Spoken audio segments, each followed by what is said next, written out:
Steven Wilson with To the Bone. This is the album that sort of has the unfortunate task of trying to, follow up Hand Cannot Erase. And this is an album that needs to be nothing short of fantastic in order to feel like a worthy successor. But Hand Cannot Erase and To the Bone are two completely different albums. Mostly in the markup that, Hand Cannot Erase was a concept release, one that definitely had all of the markings and emotion of a terrific, maybe once-in-a-lifetime album. Whereas To the Bone doesn't have that idea behind it. Instead, To the Bone is meant to be an album that really brings back some of the elements of progressive pop music that you may have heard in the 1980s, with bands such as, Depeche Mode, some old Phil Collins work, even Tears for Fears. It's one where it channels that side of Steven Wilson's love for music, which there are many of, which means that, kind of like the box of chocolates in Forrest Gump, with Steven Wilson, you never really know what you're going to get, although you have an idea of what it may sort of sound like. So this disc, which is, tasked unfairly to attempt to follow up Hand Cannot Erase, is already different in the fact that it doesn't follow the same formula. And actually, in my opinion, that's a good thing. So we start this off with To the Bone, which is a near 7-minute beginner, and immediately you're already greeted with some of those elements of the 1980s. It's one that has a little bit of an upbeat nature to it, an up-tempo. It really is able to offset some of the more progressive traditional vibes that you hear. So basically, if you have any sort of softer element, it's immediately being sort of taken care of or risen above with either a great tempo, a great sort of beat that is laced behind it. The soft lyricism of Steven Wilson on this track To Open Up is very much a very respectable but also like sort of introspective vibe. But there's a sunniness to this that doesn't feel like it was as prominent on an album such as Hand Cannot Erase, so already the differences are starting to show themselves. And whenever you consider the 1980s and specifically, progressive pop music, it was one that had that little bit of sunshine to it, even though it sometimes dealt with some pretty radical subject matter. Either that, or whenever it got to the lows, it was certainly one that went to the depths.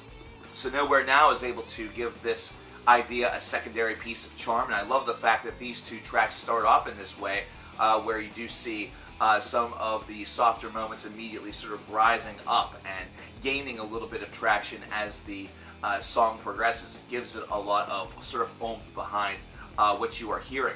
And especially whenever you go into a track such as Pariah, which was the first single off of this disc, which is a little bit more of a softer, elemental feel. One where, once again, his collaborations have certainly helped out and definitely paid dividends. This is a male-female vocal combination that is really just beautiful. And at the end of this track, we even get hints of something else that really was born out of the late 1980s, and especially the first part of the 90s. And that's a little bit of that sort of shoegazy post-metal or post-rock style of musicianship and craftsmanship. And it's a very nice touch. It's something that does give that song a lot to look forward to.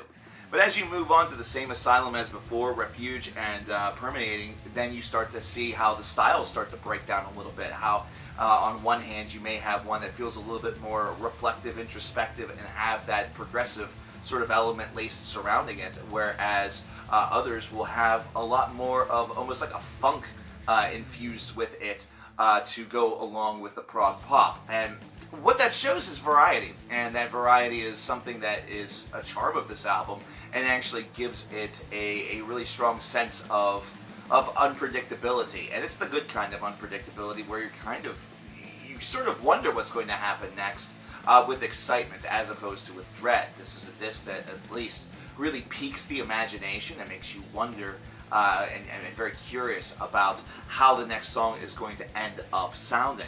And what I really like about this is that right near the end, track number 10 with Detonation, that's whenever Steve Wilson really unsheathes what feels like an old track that you would have heard from Porcupine Tree in the 1990s. One that has minimal lyricism, a long instrumental passage, almost like it almost feels like the broken link instrumentally between albums such as the Sky Moves Sideways or Up and Down Stair, and then discs from the latter half of PT's 90s discography with Stupid Dream, or something of that variety. And the beginning of the song sounds like it's directly out of the Radiohead playbook, which is A-OK. In fact, you're going to get a lot of references from many different bands on this disc. Like, you might not necessarily, Steve, that is, want to really be considered a contemporary of Pink Floyd, but the beginning of To the Bone, right whenever you kick off this album, has such a clear-cut reference in there, it can't be ignored. And it shouldn't be ignored. It's something that should be embraced. This is something where it shows that Steven Wilson is kind of like a musical ocean, where every so often these ideas or reference points will wash ashore, and that'll be what is sort of the foundation for the album, and what causes some of the grand variety, or why songs will sometimes remind you of other groups and feel a little bit familiar without necessarily feeling like another song completely, or really even at all. The album finishes off with Song of Unborn, and this is a curious choice for some, almost like Pariah being a curious choice for first single and being in that third song position, which is usually where the single track is, and it's usually like the most excessive song, or accessible, should I say, not excessive. But Song of Unborn is, again, one of these building tracks where throughout its near 6 minutes in length, it is going from a very soft whisper, almost a very reverent tone of almost mourning in some ways, to build into almost hopefulness and ambition, or really pride. This is a song that really escalates its musical value as the song goes on, which is heard a couple of times on this album, so by this point it may seem a bit typical or expected, but it's one that does give that those final moments, like those final 2 minutes, a lot of, great feeling. It's something that you do leave the album remembering, and sometimes I think bands get obsessed with the idea of trying to do that with an entire song, where you could just as easily, as this song as an example, really paint a great picture and also leave a lasting impression just within the last couple of moments. So, where are we with this album? Is this disc that's a worthy successor to Hand Cannot Erase? It's worthy, but is it one that compares to Hand Cannot Erase? And that's a big no, and this because, as we said in the onset, they're two different albums. You shouldn't compare those two. It is definitely the weaker album of the two. However, it's one that I think will be seen by many as a lot more fun, and a disc that does seem to dabble in a lot more of Steven's, peculiar tastes. I like the fact that this disc really did focus on that power progressive. I hope that this is, for some people, a great introduction to that genre, and really show them that these bands are really worthy of being explored. The Phil Collins, the Depeche Mode, the Tears for Fears, etc. of the world. And that it's a style of music that's actually a little bit more common than you think. You may not hear some of those progressive breakdowns, and not like deathcore, but some of those progressive time changes or progressive, those signature moments of progressive music.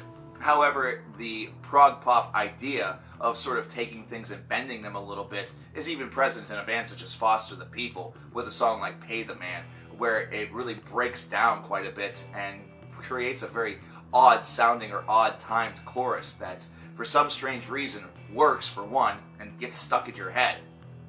After all, those people who didn't tell me about the new Foster the People album, yeah. This is an album that I feel is a 26 out of 30. It's so strong in its diversity, and also it's strong in its overall execution. Where I think there is a little bit of weakness is perhaps some of the experiments just didn't sort of hit as hard as others. Either that, or there are some elements or some tropes of the album that do repeat itself multiple times, such as the building of a musical track. So basically, like, you are going up the roller coaster and then it hits and you go down. I know this is a traditional sort of pop idea, but it's not something that you can overuse. And on a Steven Wilson album, you kind of have a little bit less wiggle room, especially considering you already have such a diverse sounding album. Hearing something that is sort of a similar makeup is going to feel a little bit like cheating.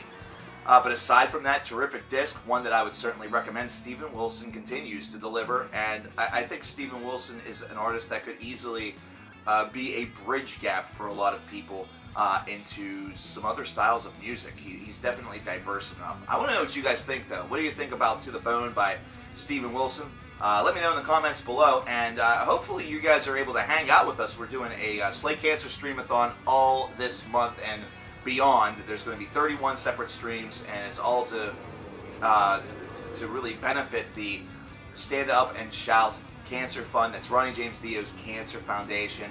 Was established by his wife. The streams take place right here on the channel, so if you are a subscriber, then you should get an alert, or you should see it on your front page.